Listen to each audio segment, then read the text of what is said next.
kuvuka boda kuiunganisha miji mikuu ya Tanzania, Kenya na Uganda, na kwa pamoja tumeichagua East Africa Radio kutuleta pamoja. East Africa Radio. Together tunawakilisha. Habari ya East Africa Radio.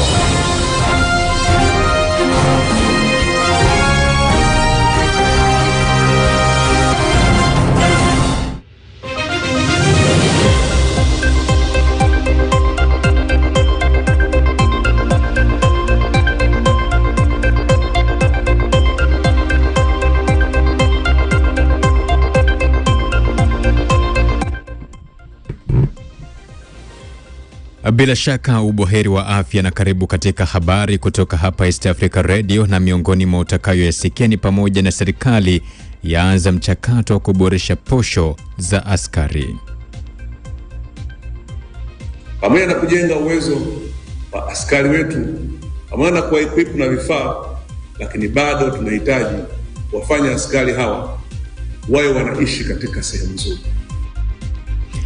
Utapeli mtandaoni wasababisha vilio kwa wafanyabiashara nchini, na tutamulika jinsi simu zinavyochangia kuvunjika kwa ndoa nyingi nchini Tanzania. Kumbuka kwamba matangazo haya pia yanakufikia mubashara popote ulipo duniani kupitia kurasa zetu za mitandao ya kijamii. Mimi ni Franki Kashonde.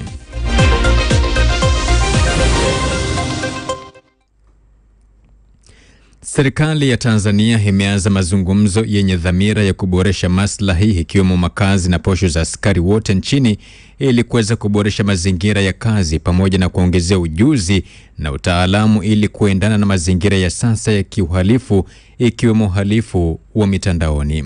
Waziri wa mambo ya ndani ya nchi George Simbachawene ametoa rai hiyo wakati akizungumza na maofisa makao makuu ya polisi Zanzibar.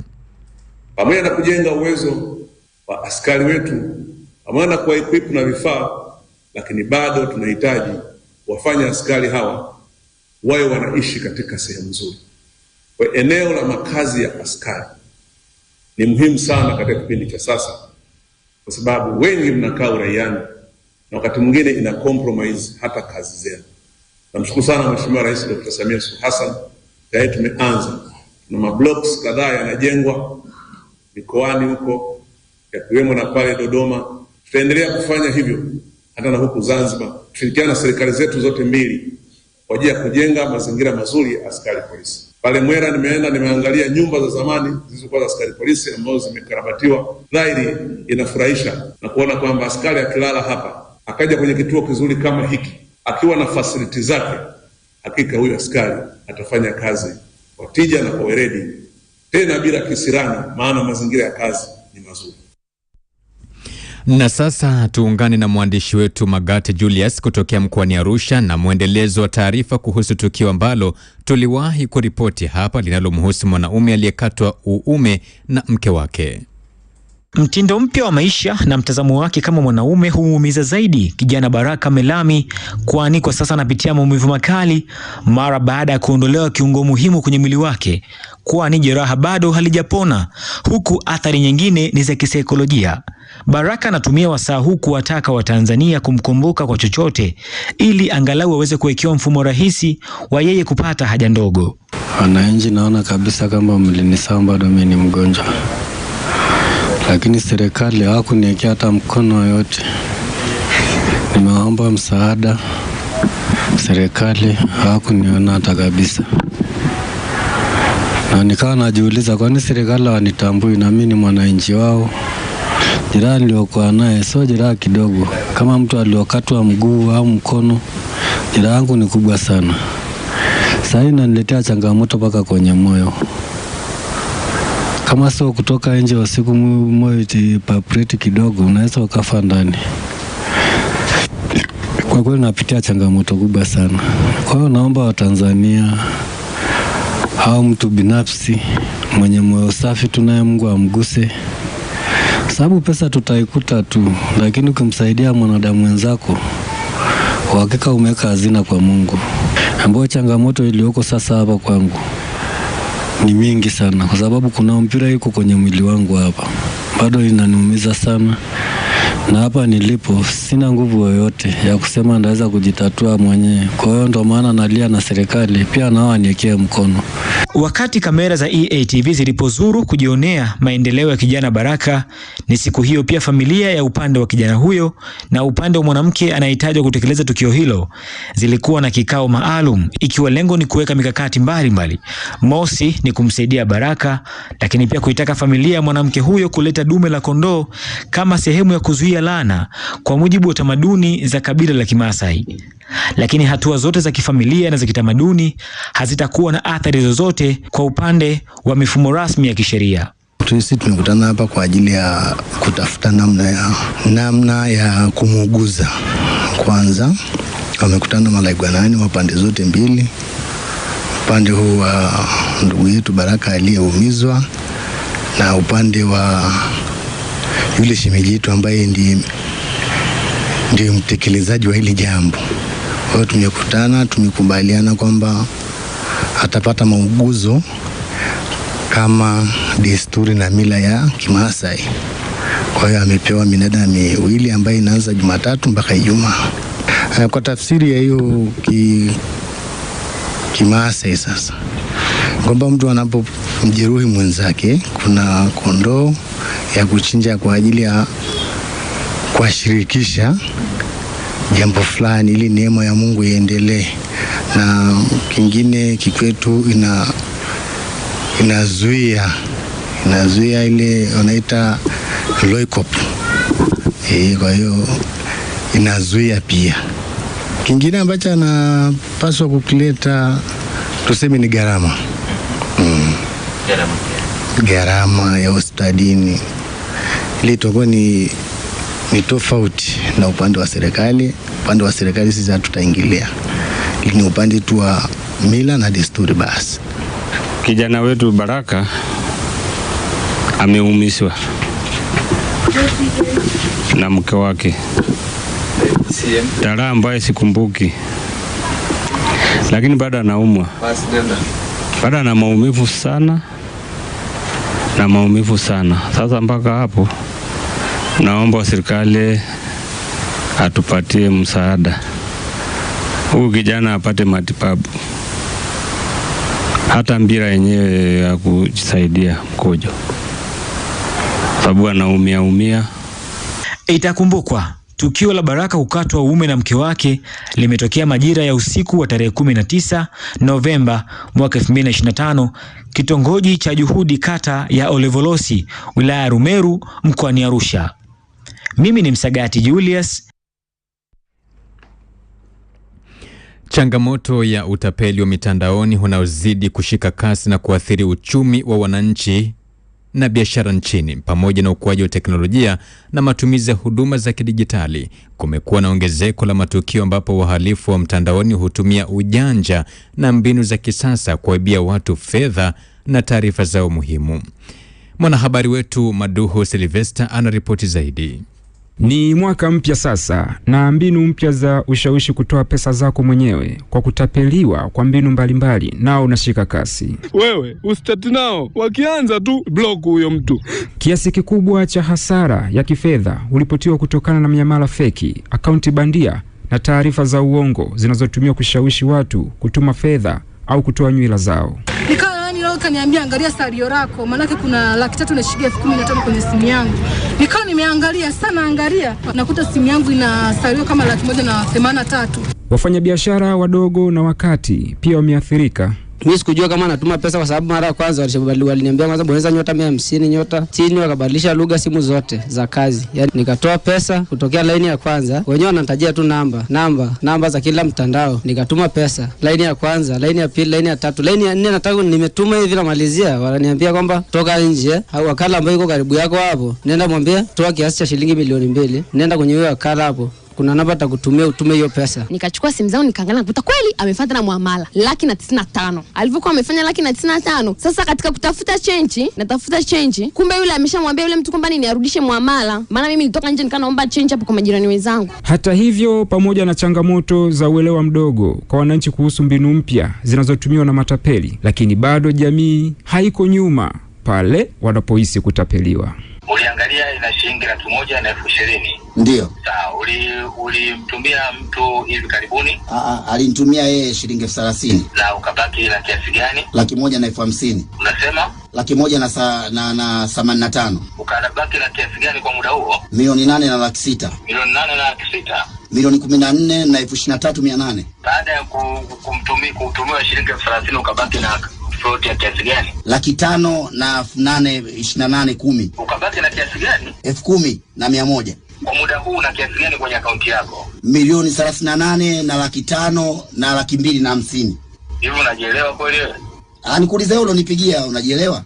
Jamii pia inashauriwa kuwa makini kabla ya kufanya miamala, kuhakiki vyanzo vya taarifa na kuripoti mara moja matukio yenye shaka. Cha msingi anatakiwa aone mzigo na huo mzigo ausithibitishe. Unaweza kupewa hata hela bandia tena. Unasema hizi ni fedha, kumbe unapewa makaratasi tu, watu wameyabumba bumba huko. Wawe makini katika shughuli zao. Tunategemea wao ndio wao wa kwanza kuendelea kuwaelimisha wateja wao ili kuondokana na hili janga la kuibiwa kwa njia za mtandao. Serikali na taasisi za kifedha zimeendelea kutoa tahadhari na kuanzisha mifumo ya ulinzi ili kudhibiti uhalifu huu wa mtandaoni.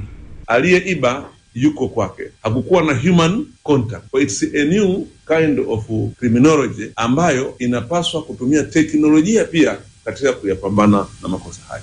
Kwa mimi nichukue nafasi hii kuomba sana jeshi letu la polisi, nikiwa hapa Zanzibar, niseme kama Zanzibar, lakini nikapozungumza na jeshi la polisi ndio lile moja, kusema juu ya umuhimu wa jeshi letu la polisi kwa ujumla, kukwenda kwenye mahala ambapo wananchi wetu wengi wanaumizwa. Mahala ambapo wanaumizwa zaidi ni kwenye makosa ya kimtandao, ambapo kwa nguvu yao wao hawana uwezo wa kupeleza, hawana uwezo wa kumjua aliyemwibia, isipokuwa sisi kama serikali ndio wenye uwezo huo. Madu Sylvester, Star Africa Radio. Usiache kuniandikia ujumbe wako mfupi popote pale ambapo unaendelea kutufuatilia, na kama ilivyo ada nambari yetu ni 0683802966, ujumbe ambao nitakuja kupitia hapo baadaye.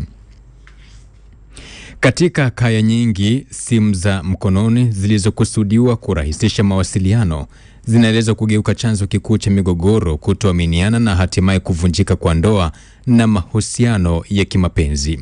Hii ni ripoti maalum kutoka kwa mwandamizi Abel Kilumbu. Akiweka password ni yani sikio hatolala, atatoa tu. Gubu ndani ya familia. Tukenda chooni huko wanazipekua pa. Tunapekua simu zao kushika. Simu zinasababisha mazito na kuziweka rehani ndoa nyingi. Simu ni kama na mwanamke ambaye nampenda sana. Sasa ukiniuliza kwamba unampendaje sana mke wako, linakuwa ni tatizo kidogo. Huwezi kujua nampenda kiasi gani unavyopenda simu. Mimi napenda sana simu. Wataalamu wa masuala ya familia wanasema kuwa kwa sasa ukata sio tena sababu namba moja kwa wapenzi kuachana. Zama zimebadilika. Sasa ni simu.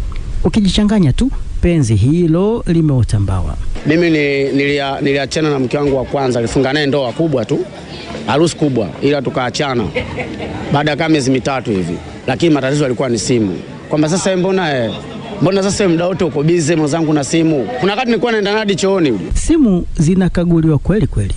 Wahaini wahaba wakitafutia na sababu kila uchwao za kuachana.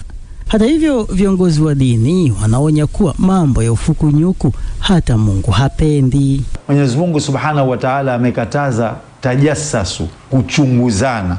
Allah Subhanahu wa Ta'ala amesema wala tajassasu, msichunguzane, kwa sababu kuchunguzana kutaleta mambo mengi ambayo si mazuri. Kwa mujibu wa wanasaikolojia ni kuwa watu wengi wanateswa na uraibu wa matumizi ya simu kupita kiasi, jambo ambalo linahatarisha afya ya huba lisilo na mizizi. Kwa siku nikatumia simu zaidi ya masaa 12. Zungumza mtu atiliu manani, anaendelea kujibu message ya mtu wake ambaye ana umuhimu naye. Wakati huu jamii ikipambana kuimarisha ustawi wa familia, simu zinabaki kuwa kikwazo kikuu kwenye mahusiano ya wengi wanaopambana na visa humo vinavyotokana na walakini wa uaminifu kwa wenza wao. Sasa swali linabaki, je, ni nani huyo atakayetupa hekima ya kuishi na simu ndani ili tumfanye kuwa shamba darasa? Abel Kilumbu, East Africa Radio. Makundi ya watu yamefanya maandamano katika miji mbalimbali duniani kupinga Marekani kwa hatua yake ya kumkamata kwa mabavu rais wa Venezuela Nicolas Maduro na kumsafirisha haraka hadi Marekani ili kumfungulia mashtaka. Maandamano hayo yameripotiwa kufanyika katika nchi kadhaa za Amerika ya Kusini, Ulaya na Asia, huku waandamanaji wakieleza hasira zao dhidi ya kile walichokitaja kuwa ni ukiukwaji wa uhuru wa Venezuela na sheria za kimataifa. Nimezungumza na mchambuzi wa siasa nchini Godfrey Mchungu kuhusiana na hili. Mchungu, sasa inaleta taswira gani katika ulimwengu wa kisiasa na kimataifa katika hili jambo ambalo limetokea hivi karibuni?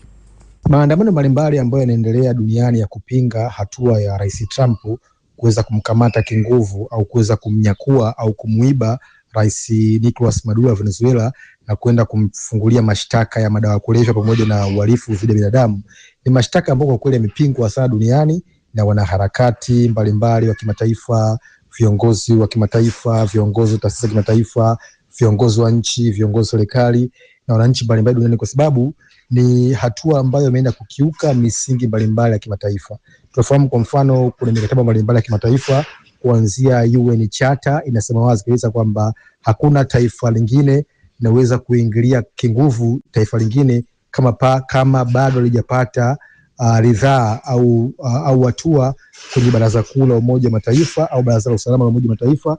Kwa hiyo haya maandamano ya kuhakikisha kwamba wanaweza kumpinga Trump na hatua zake, na jenga hoja kwamba wanahofu kwamba kuna baadhi ya mataifa duniani yanaweza akachukua hatua mbalimbali kwenda kuvamia viongozi wengine, kwenda kuvamia kwa viongozi wengine, kwenda kwenye nchi nyingine, kwenda kuvuka mipaka na kwenda kuwakamata au kuwanyakua au kuwaiba viongozi wengine. Tunafahamu kwa mfano duniani kuna mizozo mingi ambayo kimsingi imekuwa ikiendelea. Mzozo kwa mfano wa Urusi na Ukraine ambao umeanza mwaka 2022, mzozo kwa mfano wa China na Taiwan tangu mwaka 1949, na mizozo mingi ambayo kimsingi imekuwa ikisumbua dunia. Kwa hatua za Trump kuhakikisha kwamba anaenda kumvamia rais mwingine na kumchukua, maana ni kwamba inaweza kupelekea matishio ya usalama kama vile ambavyo walivyosema Global Security Index kwamba kuna zaidi ya mizozo 80 duniani ambayo kimsingi inaendelea. Kwa na hili la Maduro inaweza kuhakikisha kwamba ukanda wa Caribbean, ukanda wa Latin America na ukanda wa Amerika Kusini unaingia kwenye sifahamu kubwa ya kisiasa, ya kiuchumi, hata kiusalama. Shukran Godfrey, na sasa nipitie ujumbe wako ambao umeniandikia. Unasema kwamba kukagua simu ya mke wako ni lazima, maana akiwa hataki ushike simu yake kuna nini tena hapo? Uina Alois kutoka maeneo ya Mbagala, Dar es Salaam ameandika hivyo ujumbe wake. Lakini mwingine anasema kwamba kiukweli niweke sawa hapa, anasema kwamba ni Kebe wa Kebe kutoka Mara. Anasema kwamba kuhusu simu, huu umri wangu wa sasa ndio kila kitu. Haya, sawa, ujumbe wako ulivyoandika. Asante kwa kuwasiliana na sisi, endelea pia kuandika na nitakuja kupitia baadaye. Kwa wakati huu tuende tukaangazie habari za uchumi na biashara, nikimleta Egbert Alfred Jr. Mkuu wa mkoa wa Songwe ndugu Jabili ameliagiza jeshi la polisi mkoani humo na mamlaka ya mbolea Tanzania kukamilisha haraka uchunguzi wa kumfikisha mahakamani mfanyabiashara wa pembejeo za kilimo Tunduma kwa tuhuma za uchakachuaji wa mbolea na kuwauzia wakulima. Amezungumza hayo katika ziara yake ya ukaguzi wa ghala la mfanyabiashara huyo. Hatua kali za kisheria zichukuliwe. Uchunguzi wa hili jambo kwa sababu uko wazi kabisa. Sitarajii kwamba uchunguzi utachukua muda mrefu. Hii kesi iende mara moja mahakamani. Ili na huyu bwana anasikia hii sio kesi ya kwanza, sio mara ya kwanza, si ndio? Sio mara ya kwanza hawa watu kuweza kuwashika wakifanya tabia namna hii. Kwa hiyo inachoonekana kuna baadhi ya maafisa ambao wanashiriki kuweza kukwamisha hizi jitihada zinazofanyika za kupambana na hii biashara haramu. Wafugaji wa ng'ombe, mbuzi na kondoo mkoani Geita wameiomba serikali kupitia Wizara ya Mifugo na Uvuvi kufanya uchunguzi wa kina wa kisayansi ili kubaini chanzo cha magonjwa yanayoshambulia mifugo yao na kusababisha vifo, licha ya juhudi zao za kutoa tiba mbalimbali bila mafanikio. Ombi hilo limetolewa mbele ya Waziri wa Mifugo na Uvuvi Daktari Bashiru Ali wakati wa mkutano maalum wa wadau wa mifugo na uvuvi uliofanyika wilayani Chato. Sasa hivi jana kwa jirani yangu walikufa mbuzi 3, wote hawana maini. Sasa sijui ni sotoka sijui nini, maini hayamo. Kwangu tu peke yangu wamekufa mbuzi 6 na kondoo 2. Sasa kwa jirani, jana tumepigwa simu na jirani ambaye ni mko wangu mimi, mbuzi ameugua ghafla, anakuja amnyoshe dawa, ulimi umekuwa mweupe, yani kiasi kwamba yani mbuzi anamaliza nguvu ghafla, lakini unakufa akifa sio mtamu. Kwa sababu sisi ni wafugaji, inabidi leo lumbanike kwanza, akibanikwa ndio anatoka kuliwa. Angalau unaweza ukapata. Twende tukadunde viwanjani, na tayari Hussein Bakari yuko hapa kwa ajili ya kutimiza jukumu hilo adhimu. Salamu na amani ziwe nawe. Karibu tuangazie habari za michezo. Langu jina ni Hussein Bakari. Tuanze kwa kuangazia hawa hapa wekundu wa Msimbazi, Simba Sports Club, mara baada ya kuweza kuadhibu adhabu kali Fufuni FC katika mchezo wa Kombe la Mapinduzi pale visiwa vya Marashi ya Karafu Zanzibari. Ilikuwa Al-Manusra, mchezo umaliziki kwa sare ya 1-1, lakini Nabi Kamara dakika 90 ya mchezo akaweka kamba iliyozamisha jahazi la Fufuni. Kituo kinachofuata ni mchezo kati ya Simba Sports Club dhidi ya Azam, wana alamba kutoka Chamazi. Tunawaheshimu Azam, na mbaya zaidi ni kwamba tunakwenda kucheza na Azam tukiwa tumetoka kupoteza dhidi yao mechi yetu ya mwisho ya ligi kuu ya NBC. Kwa hiyo bado tuna hicho kidonda, lakini haya ni mashindano mawili tofauti. Hili ni Kombe la Mapinduzi, hizi ni sherehe za Mapinduzi. Tutaingia kwa muktadha huo kwenda kucheza kwa lengo la kuwapa nafasi vijana wetu. Wala hatujipanikishi na wala hatupati mchecheto kwamba mechi hii tunapaswa kufanya kitu gani cha ziada zaidi. Mechi na Azam sio mechi rahisi, ni mechi itakuwa ni mechi ngumu, ambayo mechi ambayo kufahamiana. Kwa hiyo nadhani tunataka tujiandae zaidi, ambapo tulikuwa tunacheza hizi mechi mbili. Kwa hiyo nadhani tukijiandaa vizuri mechi ya Azam tutashinda inshallah. Na mabondia wa Tanzania Hassan Mwakinyo, Champez One Time, Richard Mtangi na Amiri Matumla wameendelea kuitangaza vyema nchi baada ya kuingia kwenye orodha mabondia 10 bora barani Afrika, huko Hassan Mwakinyo akiibuka kinara wa orodha hiyo. Kamisheni ya ngumi za kulipwa nchini Tanzania TPBRC imesema kuwa mafanikio hayo yamechochewa na uwepo wa mazingira mazuri ya mazoezi, usimamizi bora pamoja na wezeshi kwa mabondia na waandaaji wa mapambano hayo. Tunavyozidi kwenda mambo mengi yanazidi kuja, kwa hiyo mazingira mazuri tunayoandaa sisi kama kamisheni ya ngumi za kulipwa ndio yanatengeneza kuleta mapromota wapya, lakini pia nawapa nafasi mabondia, lakini pia inakuja na rekodi mpya ambayo ya kuhosti mapambano mengi sana nchini Tanzania. Ripoti za michezo. Mimi ni Hussein Bakari, Radio Habari wa East Africa Radio. Shukran Hussein Bakari, na kufikia hapa tuna ziada kwenye kipindi cha habari za East Africa Radio. Kwa niaba ya wote, mimi ni Frankie Kashonde na nikutakie wakati ulio mwema.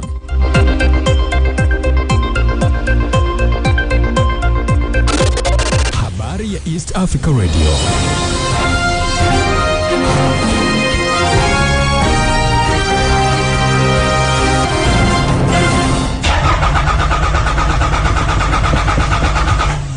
Hata kama unayo ya zamani, uko kwenye ndinga mpya tu. Drive Show. East Africa Radio.